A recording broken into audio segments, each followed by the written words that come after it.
everyone, and welcome back to Sports MHQ. I am your host, Fernando, and joined with me today is my great co-host, Keith. Keith, how are you doing today? I'm doing good, Fernando. It is almost football time. The regular season is just around the corner next week. Are you excited to see your Seahawks lose every game?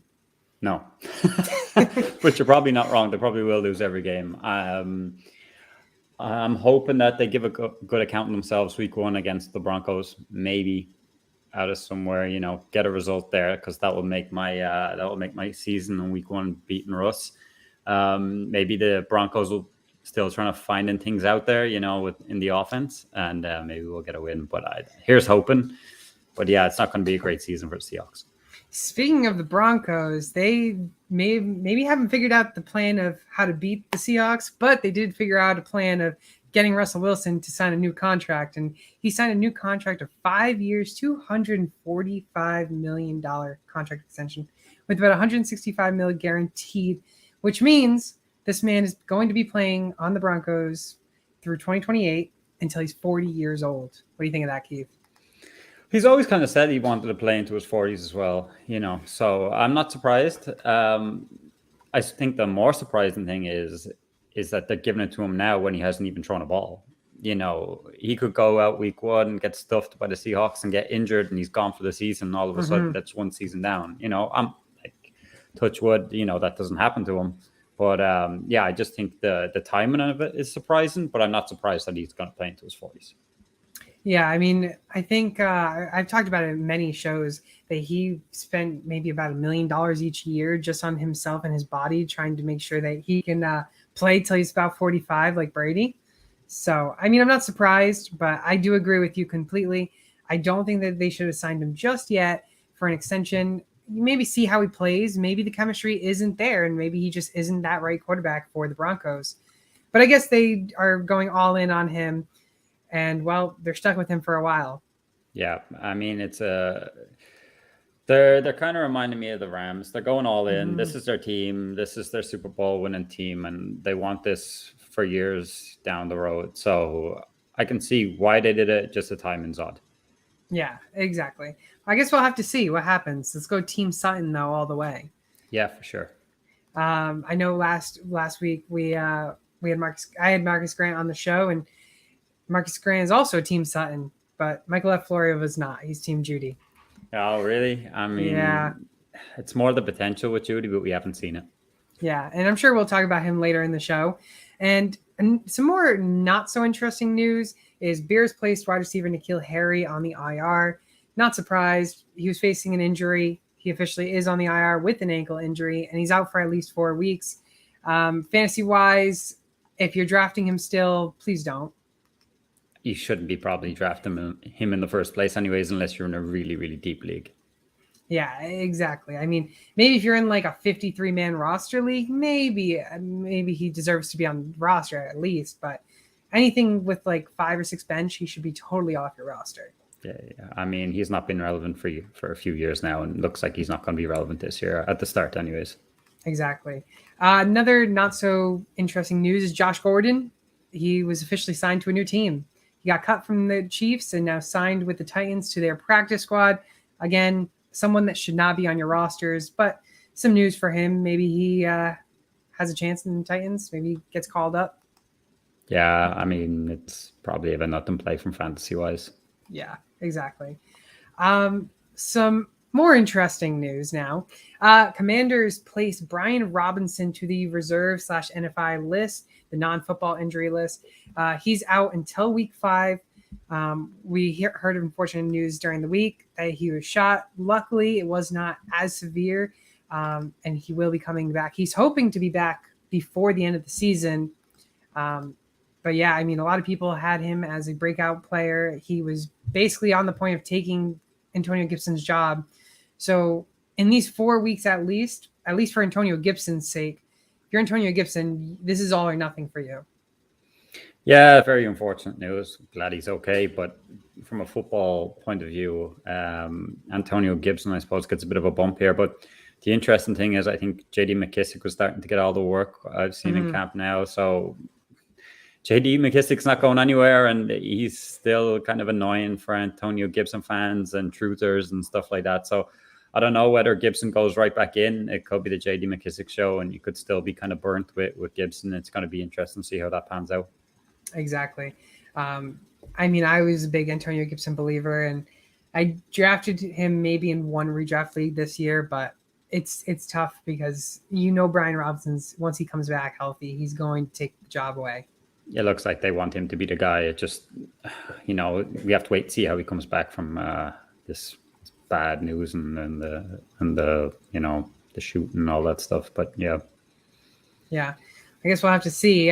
Some trades that went down this past week is the Eagles. They traded away a irrelevant Jalen Reagor, one of their first round busts that they drafted a couple years ago. They traded him to the Vikings. The Vikings gave up a 2023 seventh and a 2024 conditional fourth round pick.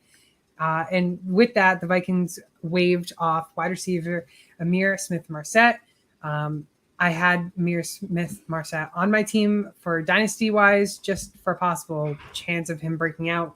But this just goes to show that he's done on the Vikings. KJ Osborne, maybe Jalen Reagor battle. Who takes that third spot? Yeah, I mean, Reagor going over here, it's a new lease of life for him, I suppose, clean slate, so he can maybe show what he's all about and what he showed in college. But it's interesting if you kind of go back to that draft, there's been clips going around that the Vikings were very keen on Reagor. They were surprised, I think, when Philly pulled the trigger on him in that draft. So I know it's a new coaching staff there, but the Vikings seem to be a destination he kind of wanted, or they wanted him to go to. So it's kind of ended up maybe good for them. The deal's not too bad. So, if this works out well for Reagor, it's, like I said, new lease of life. His career will get going again. If not, he's probably going to be a total bust again, and he'd be out of the league soon. Yeah, 100%. I mean, Jalen Reagor could be a possible last chance player. I mean, this is for him to show his new team, maybe get some chemistry with Kirk Cousins. But in fantasy wise, I mean, I'm not drafting him, haven't been drafting him at all since he's been drafted into the league. So I don't know about you, Keith. No, I'm not drafting him, but he is stuck on a couple of my dynasty teams that I took over. So, he's just sitting there for the moment because he's could worthless. Work. Yeah, he's worthless. No, he's not. No point cutting him now because he may do something with the Vikings, but nobody wants to take him for a trade. So he's just going to sit there and see how it plays out. Exactly. Another trade was wide receiver Laviska Shenault. I loved him when he was in Jacksonville, but he just couldn't find a rhythm there. He got traded to the Panthers. Panthers now have Robbie Anderson, DJ Moore, and Laviska Shenault on the 3 wide receiver side. I think this is the same type of news as the Reagor story. Shenault, he probably won't be fantasy relevant. Maybe dynasty, you may try to have him at least trade for him. But honestly, redraft leagues, I stay away from him. DJ Moore is going to get it. Yeah, I mean, I like the talent. I liked what I seen in patches of Shenault. It just depends. I mean, you've got Baker Mayfield going in there, who most people know I'm not a big fan of Baker Mayfield. Can he sustain 3, mid to top wide receivers, and have them fantasy relevant? No, it's just going to be DJ Moore. You'll probably have the big weeks maybe of Anderson, might get big plays. So it's interesting where Shenault fits in. He might just go into the slot role and you might be able to pick up, some catches and get some points there. But I don't think many people be looking for him late in drafts. Exactly. And I mean, are you looking at him in drafts? No, there's definitely, he'd be a guy late on, and there'd be definitely guys with more upside I'd be looking at. I'd rather some of the rookies maybe instead. Okay. And then Jimmy Garoppolo, the man, the myth, the legend.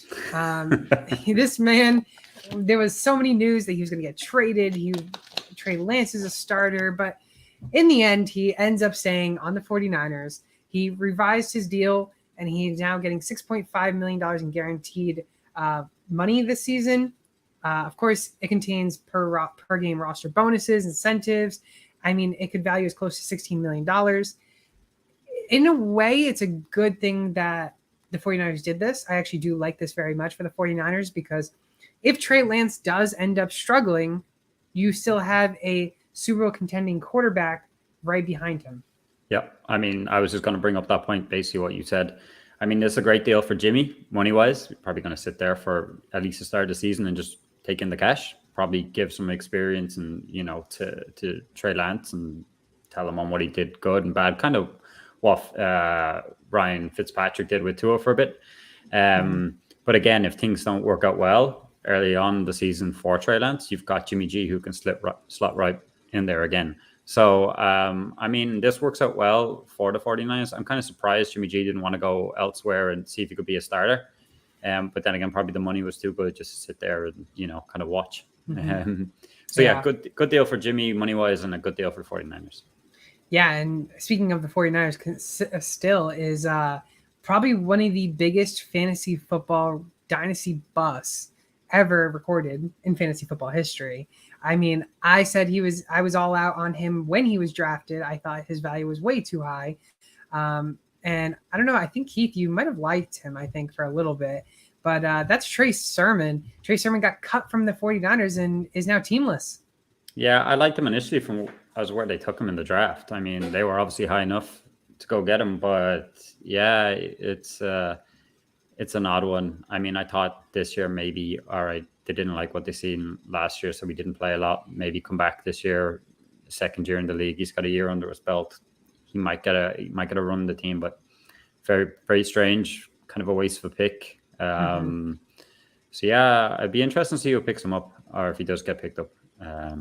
Maybe he just goes back in the practice squad. He could easily go back to the practice squad. There was rumors that possibly the Eagles may claim him, the Texans may claim him.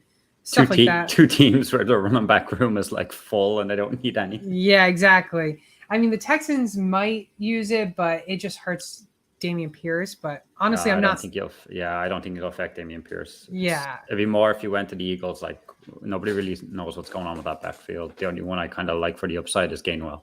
Yeah, exactly. I do like Gainwell. I think he's going to get some good gains in his touches. So now let's go to two more news and notes around this league. Sony Michel gets cut from Miami. Are we surprised? No. He gets signed to the Chargers. Kind of a little surprising that the Chargers signed him, but honestly, he's not going to be any more than third string there. I think Isaiah Spiller deserves a second string role there. Spiller's a great, talented rookie coming in, and then you have Austin Eckler, and Sony Michel will never take over Austin Eckler's job. Yeah, anybody that's drafted Eckler's safe. He's fine. Isaiah Spiller, maybe a little bit worried about. I think he's a bit banged up. Might have an injury, maybe a hamstring. Can't remember off the top of my head now, but it's more Sony's going to be a depth piece there, and I think what we've seen, he's fine probably around the goal line. He might get some work, might steal some touchdowns from Eckler and stuff like that, and Spiller depending on his health. But I think he's nothing more than probably a waiver wire ad if something goes wrong in the season for the Chargers running backs. Yeah, exactly. So we'll see what happens with Michel there. And the last bit of news is kind of not surprising of a news. Sam Darnold, he injured himself back in the preseason, and we kind of knew it was going to happen, that he was going to be placed in the IR, and he officially got placed in the IR, and he's officially out for at least 4 weeks. Not surprised, though, because Baker's there. Yeah, not a big deal. I don't think, he wasn't going to start anyways. They're paying him crazy money, I think, as far as I know, just to be there too. I think something like 18 million. So I'd imagine it's a guy that if he was fit and healthy, they'd try and get him off the roster. They may still cut him at some stage. But yeah, it's not a surprise. Yeah, not surprising, but it will be surprising to see what happens if Baker Mayfield goes down, because they lost Matt Corral too to a season-ending injury. Yeah, and then didn't they let go of their backups? I know they probably got someone in by now, but they let go like Will Greer and whoever else was there. So exactly. Yeah, but it's probably like most teams. Most teams' backup isn't Jimmy G, isn't that good. So yeah, 100%. Yeah. So now it's time to finally get into the show, and we're going to be talking about players who need to break out or bust for the rest of their career. And we're going to start with the last chance quarterbacks. And Keith, we'll start with yours. Okay, so mine's a guy I had as my breakout last year, I think, remember. And it's Daniel Jones, because he did not break out. And this has definitely got to be his last chance. New coach, Brian Daboll in there. I think that's going to help. We may see more, rushing from Daniel Jones, because he has been a quarterback known to rush, and that's always good for fantasy. Especially, Josh Allen has done that with Buffalo and with Brian Daboll. I mean, I'm not saying Josh Allen or Daniel Jones is Josh Allen, not at all. But I mean, you may just see a different offensive philosophy that might suit Daniel Jones a bit more and be better for fantasy. But I mean, like last year, 7 interceptions. That was like the third most in the league. He only had 10 touchdowns. His numbers haven't been great over the last couple of seasons. This offense, the wide receivers are the most paid in the league, which is crazy, and they're one of the worst. I just read something recently. I don't know if you've seen it, popped up on Sleeper, that Kenny Galladay was running as stiff as a mannequin. So I was Yes, I like, did see that. Did you see that? So I was Yeah. like, that's great news for the Giants and Giants fans and Daniel Jones. Great news. But I mean, he's got to show something, that Daniel Jones. He's just got to show something. Use his legs more, be more accurate, show something for fantasy. I mean, he's probably just going to be picked up in most leagues. If it's like Superflex 2 quarterback, he's going to be probably their third string. Probably, you know, if you waited on quarterback, maybe you have him as your QB2. But he's probably going to be on your bench. 1 quarterback league, he's not being picked, but he needs to perform. Otherwise, he probably won't be on the team next year, so he won't be fantasy relevant anyways. No, I mean 100%. I mean Daniel Jones, the last 3 seasons, he's finished just above a QB 24. I mean QB 25 is rookie season, 24 the next season, last season QB 27. A funny little look in the Sleeper app. Right now, obviously no games have been played, but he ranks right now as QB 1. So something he'll see right now, but never see ever again once the season starts. But right now, his ADP is QB 27, which isn't bad. It's right around where he finishes. So if you're trying to get some upside with him, I mean, you could draft him, but don't expect much from him. No.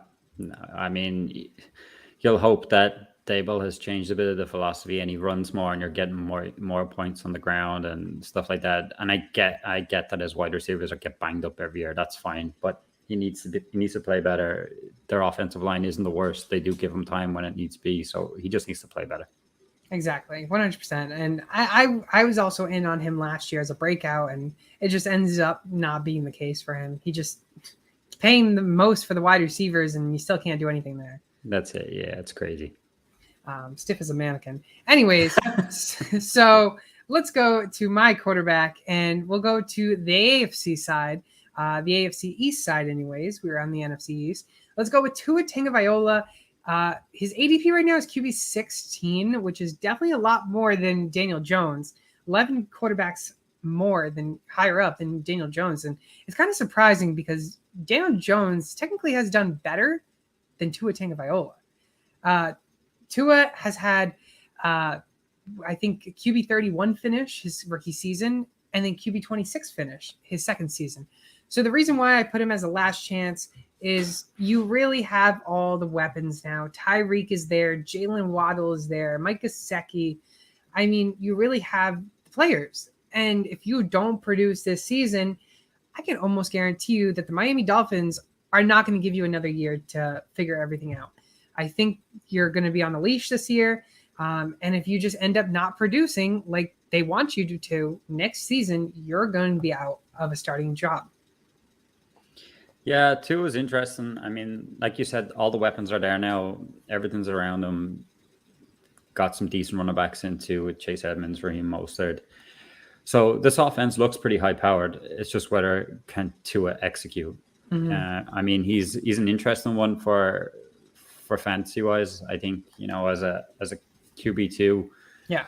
And in Superflex or 2 QB leagues, I think that's interesting because the upside of him rushing, you know, kind of gives you a bigger ceiling. Then you throw Tyreek Hill and Jalen Waddle in the mix. If you can get these 2 guys going and you can just hit them, you know, ball after ball, I think he'll be great for fantasy. It's just whether it can happen. We've just seen so many inconsistent games with him last season, and that's the problem.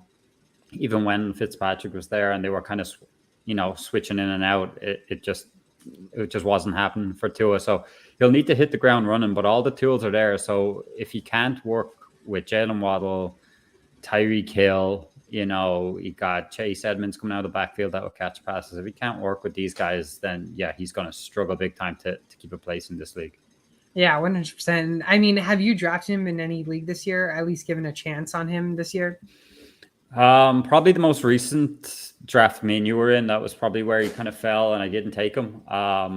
But he's not, he's either people are high on him and he's gone way before me in Superflex leagues, or I've kind of already got my quarterback sorted and he doesn't get to me at all. Like I'm looking at other positions, but no, it's not a guy I've been taken of. I don't have any shares of Tua so far. There's still a few more drafts to go. I suppose like if he falls enough, yeah, I will take him because I do think he has the upside as a QB too. But no, I don't have any shares of him. Yeah, I have not, and I will not for the time's sake. I'll take Tom Brady. Anyways, so Daniel Jones, Tua Tagovailoa, both our last chance quarterbacks where they need to break out this season or forever bust. Now it's time to go to the running backs. And let me bark around, go back to the NFC, and I'll bark into the NFC East side on the Giants, and that's Saquon Barkley. Saquon Barkley, this man, I actually really liked him. I've been a huge fan on him. I got him in a bunch of leagues his rookie year, finished RB1. And in the second season, I drafted him a few more times, but started to kind of be more cautious on him with his injury. And ever since then, I mean, especially in Dynasty League, if you traded him away that 2019 season, you got a lot of good assets on that. Because after that, he's only played 15 games in the last 2 seasons. Finished RB 114 in his 2 games that he played in 2020, and then finished RB 30 last season with 13 games played.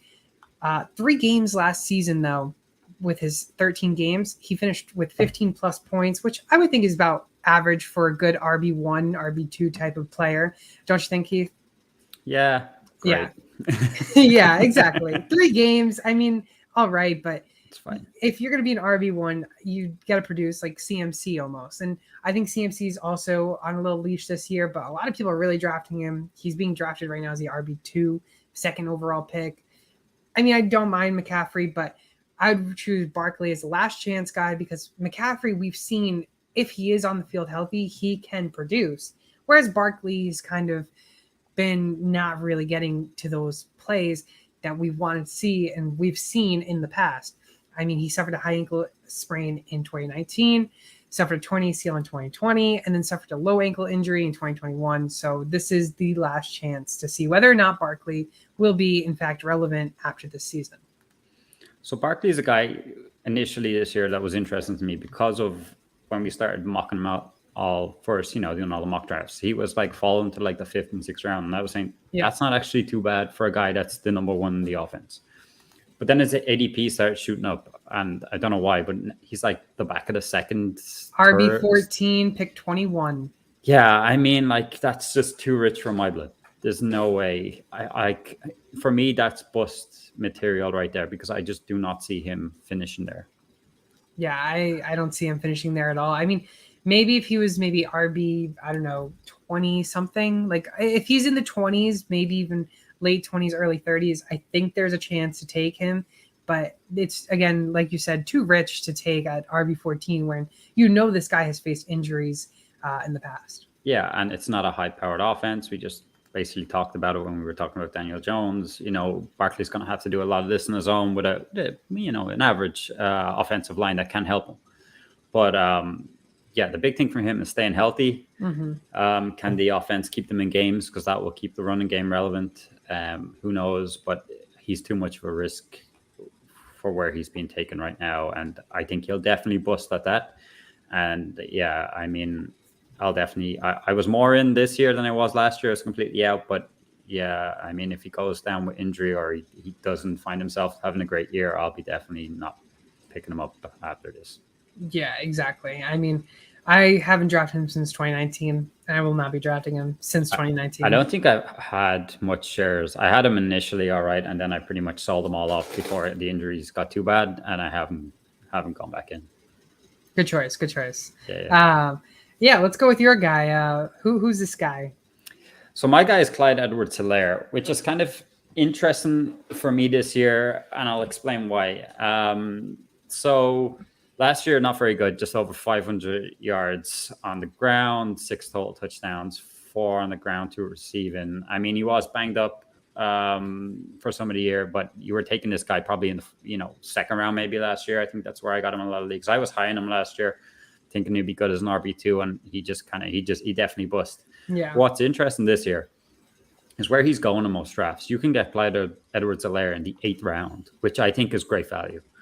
I mean, it's definitely his last chance for me personally, because he is that number one running back. Everybody's going on about Isaiah Pacheco. You got Jerick McKinnon in there too. But at the end of the day, starting off week 1, Clyde Edwards-Helaire is their guy.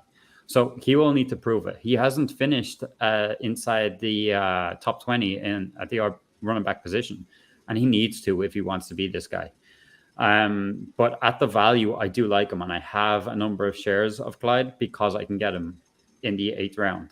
I can kind of just pick up a couple of running backs early, then hammer wide receiver, and then go back late, and Clyde sitting there as RB3, maybe RB4, depending on how the draft's gone, which I like.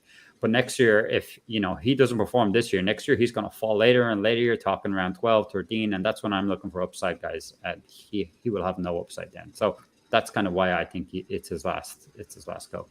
Yeah, I mean, totally understandable. I mean, for many people, if you're in a dynasty league, you saw Clyde being drafted as the 101 pick because of the fact he was the first running back off the board. And we've seen that not pan out in the past. And I mean, this is someone who I was out on during the dynasty rookie drafts because I thought there was better running backs in that class. So I ended up not taking a chance on him, and obviously it paid off for my dynasty team. I did draft him, though, in a couple of redrafts because, sometimes the value is right. And, of course, the value for him has not been right because his rookie season, RB22, then last season, RB45. Right now being drafted as the RB26. I mean, right now, if you look at who's around him, you got A.J. Dillon, Antonio Gibson just ahead of him. And then you got Dameon Pierce and Chase Edmonds. And I would take any of those 4 guys over Clyde Edwards-Helaire when even knowing that he is officially on top of the depth chart. I think it's a short leash for him, and I don't think he stays atop the depth chart after maybe half the season. What's interesting there, where'd you say Dameon Pierce is? Where's he going at RB now?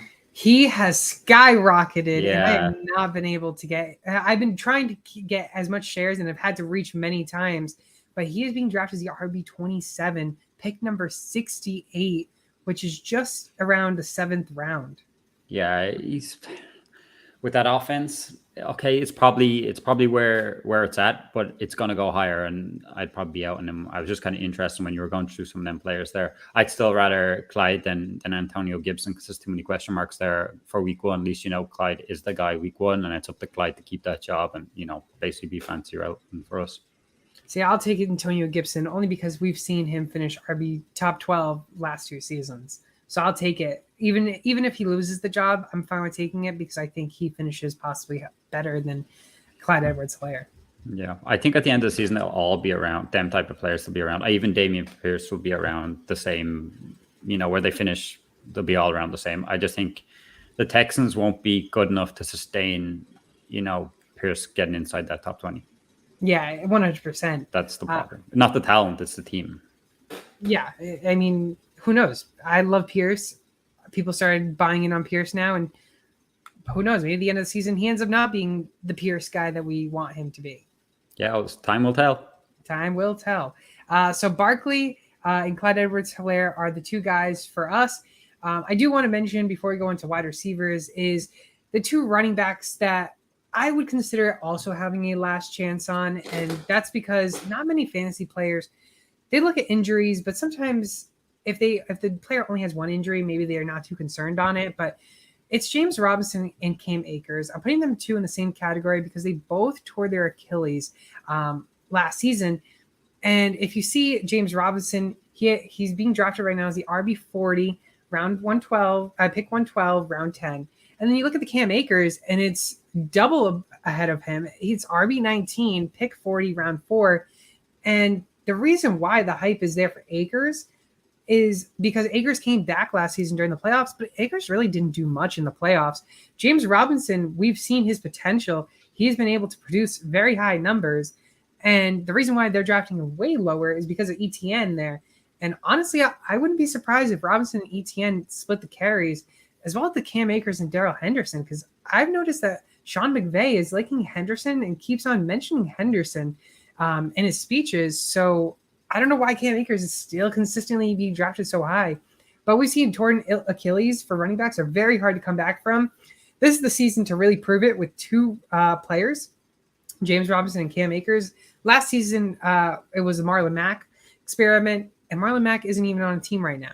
Maybe I'm not sure if he got signed to the practice squad for the Texans yet, but I know he did get cut. Yeah, okay. But again, he's not in the starting lineup. No. Only on the practice squad. So James Robinson, Cam Akers are the two guys I did want to mention before I go into wide receivers. Yeah, just a quick one of them, I suppose. Where James Robinson's going is fine. I mean, you said RB40, it's fine. I mean, he will take touches away from Travis Etienne, but I'm expecting Etienne to be the number one there. So, yeah, it's a guy maybe that you can take on waivers or take him late in leagues. But, yeah, it's not a guy I don't know whether it's his last chance. It might be on the Jags we've seen. He is a very good player. And if he goes to a team that needs a run back, he could be good. But I think Etienne probably take over at some stage. Mm-hmm. Then Cam Akers. The thing is, I'm totally out on Akers, and it's just because where he's going. He's going way too high for me. There's too much risk involved. When I'm drafting in the first couple of rounds, I want to take guys that I'm nearly sure they're going to bring back points once they're healthy, and I'm not sure Cam Akers is that guy. Didn't look great coming back. I know he's on a high-powered offense. Will get touches around the goal line, but like you said, Henderson is still there. McVay likes him. He's shown, when he's on the field, what he can do. It's just kind of injuries that have set him back. And I think in the draft, I got him the other day, I think round 13, which I thought was a steal. I would have been happy to take him round 9, 10, but he was still there around 13. So I was happy to take him there because if Cam Akers does not look good or gets hurt, you've got an RB1 waiting to go. Let me ask you this before you move on.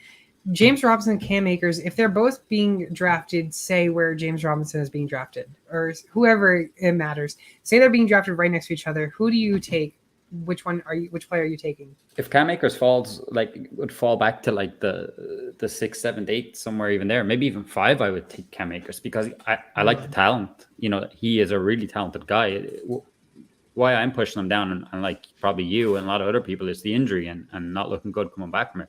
But he is super talented. He's more talented than Clyde Edwards-Helaire for me, and I'm kind of high on him for where he's going. It's just where he is being taken. It's just too rich for my blood. Okay, good to know. Just I was a little curious. I would probably take Robinson. I'm not an Akers fan. Okay. Not an Akers fan at all. All right. Let's see. Let's go into the wide receivers now, and I'll start with you. Obviously, we're not going to court and landing on Sutton. So who are you landing on? We're going to land on Jerry Jeudy. I mean, all I've been hearing for the last couple of years is potential, and coming out of college was potential. But we have not seen that potential. No. And you can go on that he's been hurt, but that's fine. But he's going to be a bust for your team. I know he's been hurt doesn't really affect, that he still has his potential and still could be great. And I 100% agree. But he still busts your team if he's not out there week after week, putting up points. I mean, he only had, over 400 yards last year and no touchdowns. 2020, he had a good season, but only had 3 touchdowns. He had over 800 receiving yards. I mean, you want to be getting close to the 1,000 mark if you're not going to be bringing back a bunch of touchdowns. Now, this year, you got Russell Wilson in there. You got Cortland Sutton, who I'm high on. That looks like he is the wide receiver 1. Tim Patrick was there. That's unlucky. He goes down hurt. But then KJ Hamler comes along, he's going to probably fit in that role coming back from injury. So there's a lot of mouths to feed. You got the tight ends, Albert O. Jerry Jeudy, someone's going to lose out. Yes. Whether it's KJ, whether it still could be Cortland. I know me and you like him. And then there's Jerry Jeudy. Someone could miss out. I just think it's going to be Jerry Jeudy, whether it's for health reasons or just not being good enough on the field. But he's a guy that I just can't get on board with, even because he has all this potential. That's fine. I need to see it before I actually believe in him. Yeah, and I actually drafted him in many rookie dynasty leagues, and of course it's paying the price now for what I paid for him. I paid a late first round for many shares of him, And I mean, last 2 seasons, he finished above the wide receiver 47. He finished wide receiver 47 in 2020, wide receiver 85 in 2021. So it'd be interesting to see. And in all honesty, I think there's too many mouths to feed in the Denver Broncos situation. You got Albert O, you got Jared Jeudy, KJ Hamler, Tim Patrick when he comes back healthy next season, Cortland Sutton. Then don't forget about the running backs, Melvin Gordon and Javonte Williams. There's too many mouths to feed. And Russell Wilson is going to pick one guy and probably stick to that guy. And honestly, the Tyler Lockett comparison that I think is Cortland Sutton. I don't think Jerry Jeudy is that guy. And I think Cortland Sutton is going to get most of the load over Jerry Jeudy. And we're going to find out this season and many more seasons to come with Wilson now there for a while. But Jeudy's going into his third season. He's got to do something if he wants to stay fantasy relevant. Yeah, 100%. I mean, we've seen Russ be good with Metcalf and Lockett. So could that be Sutton and Jeudy? Of course it could be. But there's a sneaky feeling for me that it's going to be Sutton and Hamler. There was some things early on that Russ said he really liked KJ Hamler. Lots of similarities to the guys in Seattle. Mm-hmm. So with him back now, here's his big chance. I thought he looked good on the field last year, then was unlucky, got the injury. So yeah, Jerry Jeudy, if I think of all my teams and I have drafted, I haven't gone near him. I mean, where he's going, I don't like it. There's other guys around him that I'd much prefer to take. I mean, I've taken, I think, Rashad Bateman over him, who I'd much prefer, knowing that he has that, number one wide receiver position locked in. And then there's too many question marks about Jerry Jeudy for me. So he needs to show a lot this year for me to make me think, okay, I got it wrong. And next year I'm in on taking him in fantasy. Yeah, and right now Jerry Jeudy going wide receiver 27. And you look at the people around him, Brandon Cooks, Chris Godwin ahead of him. Honestly, I'm only taking Brandon Cooks. Chris Godwin, Jerry Jeudy, I don't know if I want either one. And then after him... Brandon Cooks for sure, man. He should be higher. Yeah, 100% higher. Michael Thomas, Mike Cooper going after him. Honestly, again, those guys I don't want. I would rather take Darnell Mooney, who's a wide receiver 30, who I think should be a little higher above them. Yeah, but yeah, I mean, speaking of Michael Thomas, we'll go right into it. I'll go with my guy because Jerry Jeudy and Michael Thomas are going literally right next to each other. And Michael Thomas is my last chance player. We've mentioned it for the last 2 seasons. Michael Thomas, we both don't really see anything. I mean, I'm guessing you also are on the same train, but we're not expecting anything big from Michael Thomas. Hopefully this is the year that he proves finally everyone wrong that he should be drafted higher. But right now he's being drafted as a wide receiver 34, round number 7. The last time this man has played was back in week 14, 2020. And to have a better date on that's December 13th, 2020. That was almost 2 years ago. That was 18 months ago. So, 21 months ago. He's 29 years old. Top 10 his first 4 seasons, which was absolutely fantastic for him. But the last 2 seasons, he's only played 7 games. Finished wide receiver 93 in 2020, and then didn't play a single snap in 2021. Had a left ankle injury, also a hammy injury. And we saw it already in camp that he was dealing with injuries. And he plans to be good to go for week 1. Hopefully he is good to go for week 1. But this is where we're going to see week 1.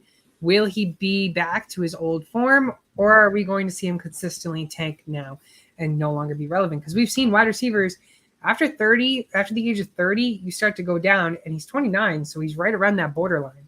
Yeah. I mean, I agree with everything you said. And I think if he is ready for week 1, he may get eased in and won't be on the field like a whole lot. But I have recently started taking him as my last pick in drafts. Only as my last pick. He's fallen that late. That's where he's fallen in some of my drafts. That people it depends who you're drafting with. Some people will go earlier because they like him and think the upside's still there, and some are just out. And a lot of the guys I've been drafting with are just completely out, and he's still there. And I'm just taking him as a last pick flyer, because if for some reason he comes back and he looks like the Michael Thomas of 2 years ago, you have a wide receiver 1 just sitting there that just goes in and you just play, week after week after week. Whether that happens, I'm not too sure. We had, Dr. Jesse Morse on in previous shows, and I don't think he's too high in his chances of being the same player. Doesn't mean he can't be good. but to that, to that high level, I'm not too sure. So, he's a doctor. He knows what's going on with them injuries, and all of a sudden, then he's having knock-on injuries. The hamstrings, they're obviously getting tight because he's not been doing a lot in 2 years. So, depends where he's going in your leagues, I think. But is he a last chance player for me? Yeah, possibly. I'd need to see. It'd be like Jerry Jeudy. I would need to see. The proof would have to be in the pudding. I need to see him out there. It's been 2 years since we've seen him do his thing. If he doesn't look the same, then yeah, I won't be drafting him anytime soon, in the future. Yeah, 100%. If he's being drafted last pick of the draft, I'm willing to take that shot on him. But I'm not really wanting to spend anywhere above a double-digit round or under a double-digit round, like single-digit rounds. I'm not willing to spend that price on him. Yeah, you're just going to hamper yourself. You end up, like, if you take him as a wide receiver or 3 or 4, you can nearly rule him out there. You may only have 2 or 3 wide receivers then if this guy is it hurt for week 1 or, is not getting his full snaps or is not looking as good. So you're just going to hurt your team. So you just got to wait. If you've bulked up on wide receivers, and yeah, fine, you can take a flyer as a wide receiver 4, 5, 6. Yeah, fine, go for it. Yeah, 100%. Man's going. He jumped up in the rankings now, wide receiver 28 since we've talked. So it's intriguing to see where he's going to be going and where he finishes, to be completely honest. Yep. Let's go to the tight ends, and we'll finish off. We'll start with you again. Let's get the camera out, see who you're taking here. They're getting a little bit better, Fernando. They're getting a little bit better. Yeah, this one's been a little rough for jokes here. It's okay. Started off well, but it's Cameron Brate. Probably a guy not a lot of people are picking anyways. But if you kind of go back before Gronk came along, and OJ Howard was a big factor there. He wasn't too bad. 2017 had over 500 yards receiving, but he hasn't seen that since. A lot to do with that. In recent years, it's Gronk and Brady and their connection. There is no Gronk, there is no OJ Howard, so there is potential there for Brady to have a good season. Okay, they got, I think, is it Cade Otton, how you said the name, and then they got Kyle Rudolph in, who has shown he can be good, as he did for the Vikings a few years back, and is a red zone target. But I do like Cameron Brate. I did have him, a few years ago, probably at 2017, and prior to that, when he came into the leagues, I actually thought he was a good talent, but he needs to get back to that. I think he's going to be probably undrafted in many leagues, but he could be a guy that's sneaky off the waivers.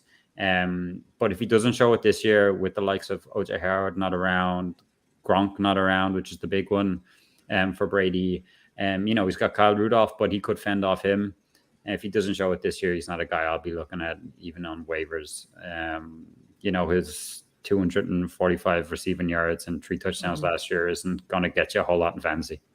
Yeah, no, I was checking his ADP. His ADP is right around the very last pick of the draft.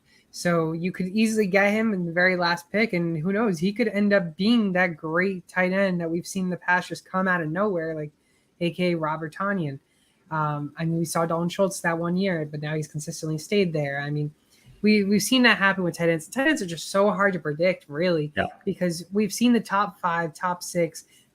They stay there almost every year. They'll stay somewhere in the top 10. Of course, Darren Waller faced injuries last year, so he got out of that. But either way, tight ends are just so hard to predict. And Cameron Brate, if you want to take a late shot on him, I think it's not a bad shot because, again, Tom Brady's there, so you can't go wrong with that. And Tom Brady does mention that he likes to throw to tight ends.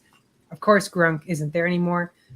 Who knows? Maybe Gronk will show up again. Maybe he'll. I wouldn't be surprised. Go to Brady's party, and Brady gets him a little extra drunk, and be like, "Hey, why don't you come back?" And he's gonna be like, "Ah ha ha, yeah, I'll come back." Come on, it's bound to happen. I'd be shocked if it doesn't. I wouldn't be surprised. If for some reason Brate and Kyle Rudolph go down, he's getting on the phone and going, "Come on, get yourself back to Tampa." So. It's not a bad pick. It's not a bad pick. I think if you're definitely waiting on tight end, you're going to wait till the last few rounds. He'll be there looking at you going, come on, it's worth the go. Yeah, exactly. So I don't mind that pick. I actually wouldn't mind taking a shot on him for the last pick to take a tight end because honestly, tight ends are hard to predict. So I'll throw it. I'll throw it the dart throw on him. And if he doesn't produce week 1, well, he's in the waivers for That's week it. 2. You can just stream, see how it goes until you find your guy. Exactly. My guy for a tight end is someone that I drafted maybe once ever in his career, and that's David Njoku. And so many people were so hyped up on David Njoku and thinks that this guy was like really great, and he was. He was his first 2 seasons, I'll admit. His first season back in 2017, he finished tight end 25, played all 16 games, and then the following season he broke out and finished tight end 9. Ever since then, though, he's faced injuries. Last season was he played 16 games. He finished tight end 85 in 2019, finished tight end 48 in 2020, and finished tight end 23 in 2021. The last time he's actually faced an injury, though, was a hand wrist fracture back in 2019 where he missed 10 games. So he hasn't really faced injury so much. It's just more of his production. And what's scaring me here is his ADP. I think a lot of people are a little too much hyped up with him. Why, I'm not too sure, because he's being drafted right now as a tight end 16. He has not been anywhere near that since 2018. So you can get him right around pick number 153-ish, round 13. And I'm not willing to take a chance. Maybe it's because Watson's there, but Watson's out for 11 games or 10 games. I don't even remember the amount of suspension scenarios that came out with him. So who's really the quarterback there? Are they really going to target Njoku? We don't really know because Amari Cooper's there. Jarvis Landry's there. I mean, Kareem Hunt's there. Nick Chubb's there. David Njoku will not be that much of a fantasy relevancy. I think he's been... I don't mind him this year, to be honest, and it's because of Jacoby Brissett. Really? And I think that's the reason people are in them, because Jacoby Brissett has been known to target the tight ends. If you go back a couple of seasons to when the Jack Doyle kind of broke out and things were going, it was Jacoby Brissett throwing to him. So he'd be another one for me if I didn't have a quarterback and I'm coming to my last quarterback, tight end, and I was coming to my last. He plays quarterback. What? He changed positions? He'd be another one I'd be looking at a tight end if I'm coming to the draft and I kind of just left it. The value was too good, that I wouldn't mind to take and see where it went just because of Jacoby Brissett. I mean, it's not the Deshaun Watson. It's not because I think the Browns are good. I think it's because of Jacoby Brissett, and he will hyper target the tight end position. So let me ask you this: are you taking Noah Fant or David Njoku? No offense, going way in front, I imagine. So I think I'd rather take the late round flyer on Njoku. Tyler Higbee or Njoku? Njoku, I'm out on Higbee. Yeah, I am too. Tanyan or Njoku? Oh, Tanyan, I like Tanyan. I think he could be Rodgers' go-to guy. Last guy is Irv Smith Jr. or Njoku? This one's interesting. They're both around the same for me. I think I'd go with the better offense and take Irv Smith and see how that pans out. So you would take Njoku over the 2 guys ahead of him, and you're taking Tanyan and Smith, the 2 guys falling after him. There you go. Interesting. I mean, I'm not in on Njoku. I mean, if you want to draft him in any of our leagues, by all means, go for it. But I'm out on him. I will actually take Noah Fant over Njoku, and that's about it on those 4 guys that I mentioned. Well, to be fair, I haven't got any shares of them because lots of other guys that I don't mind taking are just falling. So, I think I took Dallas Goedert in ours because he fell to round 10 or 11, which is fine. He's been going in 8 or 9 in a lot of the other leagues. I know you're not a Goddard fan, and I'm not overly, but if he it's like any other player, if they fall, far enough in drafts, and I think it's a value, I will take them. Yeah, exactly. But I'm not. You can have him. I'll give him to you. Thank you. I appreciate it. Yeah. Trade him to me for free, though. If you have him, trade. I'll take him for free. Yeah, I'll give you actually a 10th round rookie pick for him. I'll actually give me some fab money, and I'll give it to you. I do want to mention before we end the show today is we have some breaking news. Ooh, do tell. Lynn Bowden has signed with the Patriots practice squad. Are you for real? He went to your team of all? Out of all the people, he went and signed to the Patriots practice squad. Just wanted to point that out. That was my only breaking news that I wanted to give you. It's not bad. He's got probably a good chance. The Patriots wide receivers are not exactly the best in the league. So maybe Lynn Bowden breakout 2022. Oh no, we're gonna listen to this for another season, are we? No, not I at am, all. and all the viewers. Nope, I will be out on Lynn Bowden, and unless he does end up going there and to the actual squad and actually producing, I don't see any much of a chance. But Davis Mills is my guy. Davis Mills will be my guy this season. Yeah. Davis Mills, Dameon Pierce. You'll take a step forward, so you should be good. Yeah, exactly. Who's your guy this year? Who's my guy? Travis Etienne was my guy. Fantasy wise, I just like the upside, and because so many people, I think I've been saying that for the start of the year, so many people were outing him and you were getting him cheap. So for what I was getting him at, he's definitely my guy. Because even if he busts, I didn't exactly give up a whole lot for him. I think I gave up Miles Sanders in one league for him. I may have given up a 3rd round pick and Miles Sanders in another league. Not bad. So I haven't exactly broke the bank to get him. So he would be in a lot of my leagues. I have a lot of shares of him. So I'd say he's probably my guy. Not bad. Interesting. I guess we'll have to see. We still have the Ken Walker and Rashad Penny bet. So we still have that bet. We'll see what happens. See if Walker can get back and be healthy. Yeah, it's not a bet until he plays. Yeah, exactly. Otherwise, it's going to be Rashad Penny to lose. I mean, the interesting thing is they're talking up Travis Homer, but he's been there. I don't see anything with him. No. But anyways, let's finish off with make sure to use code SportsTimeHQ on Underdog Fantasy, and they'll match your first deposit of up to $100. So be able to do some over-under picks. I love doing over-under picks, maybe even doing a 5-player team roster draft and face a bunch of people on Underdog Fantasy. So you can get a free $100 if you deposit $100 using code SportsTimeHQ on Underdog Fantasy.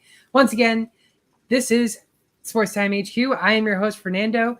Make sure to follow Keith all over social media at SwampDonkey_90. And make sure to follow him and his fiance on Instagram at HuddleUp_NFL. That's going to do it for our 2022 Breakout or Forever Bust episode. Make sure to come back now weekly, where we'll have a new co-host as well, along with Keith and I, Mr. Aaron Ussery. He'll be coming in and we'll be basically breaking down all the waiver wire pickups of the season. Don't go anywhere next week. Tuesday, 12:30 p.m. Eastern, every single Tuesday until the end of the season. We'll see you all next week.